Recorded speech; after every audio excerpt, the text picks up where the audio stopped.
እሺ ቀደም ብዬ እንደገለጽኩላችሁ ያው ኮምኬር አፕሊኬሽኗን ስታወርዱ እና ስትጭኑ እንዲች አይነት አይከን ታገኛላችሁ። እሷን ክሊክ ታደርጉባታላችሁ። ክሊክ ስታደርጉት ልክ የዚህ አይነት በዚህ መልኩ ነው የሚመጣላችሁ። እንግዲህ አሁን ይሄ አንድ ፎርም ተጭኖበታል። ከዚህ ቀደም ብሎ እዚህ ጋር እንደምታዩት ጆብ ኮሞዲቲ ትራኪንግ ኪዌ ይላል። ይሄ አንድ ፎርም ተጭኖበታል ማለት ነው። አሁን እንዴት ፎርም ከስክራች እንጭናለን፣ እንዴት ሎግ አድርገን እንሰራለን የሚለውን አብረን እናያለን። ፎርም ለመጫን መጀመሪያ ሁለት ነገር ያስፈልገናል። የፎርሙ ያለበት ሎኬሽን ወይም ደግሞ የፎርሙን ኮድ ያስፈልገናል ማለት ነው። ስለዚህ እሱን ካገኘን በኋላ ወይም በሲአርኤስ ወይም በፓርትነሮቻችሁ ፓርትነር ኦርጋናይዜሽኖች ከተሰጣችሁ በኋላ ነው ፎርሙን ጭናችሁ የምትጠቀሙት። ከዛ በተጨማሪ ዩዘር ኔም እና ፓስወርድ ያስፈልጋችኋል። ለእያንዳንዱ ተጠቃሚ ዩዘር ኔም እና ፓስወርድ ሰፓሬት የሆነ ይሰጣችኋል።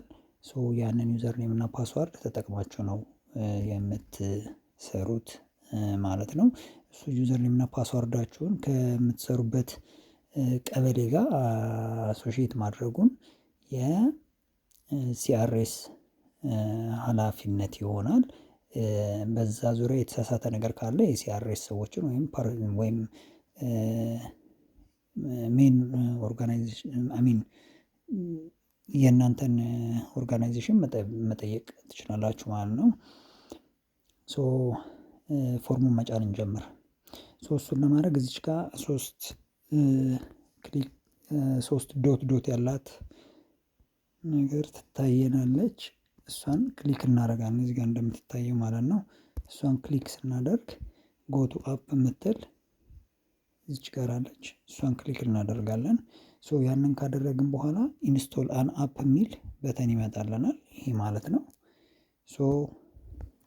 እሱን ክሊክ ስናደርግ ሁለት አማራጭ ይሰጠናል። አንደኛው ኪዋር ኮድ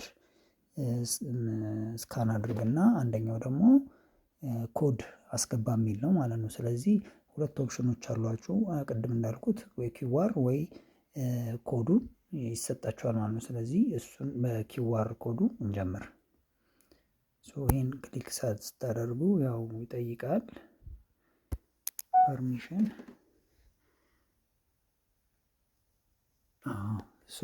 ኪዋሩን አነበበ። ልክ ኪዋሩን ሲያነብ እንደምታዩት እዚህ ጋር ግሪን ያደርገዋል ማለት ነው። ቅድም መጀመሪያ ላይ ብሉ ነበር ያደረገው።